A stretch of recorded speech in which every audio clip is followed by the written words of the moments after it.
Mga kabayan, namiss mo ba ang tupig sa Pilipinas? Well, pwede na kayong gumawa sa bahay at napakadali lang. Narito ang mga ingredients. Paghalu-haluin lang natin ang ating mga ingredients, ang ating glutinous rice flour, ang ating brown sugar, at unti-unting ilagay natin ang ating coconut water at halu-haluin mabuti hanggang makuha natin ang ganitong consistency.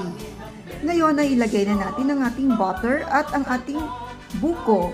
Haluin mabuti ang lahat at ready na. Balutin na natin ang ating mixture. Pahiran lang ng butter ang ating mga dahon ng saging at maglagay ng 2 kutsarang mixture at i-fold natin ng ganito. Napakadali, diba?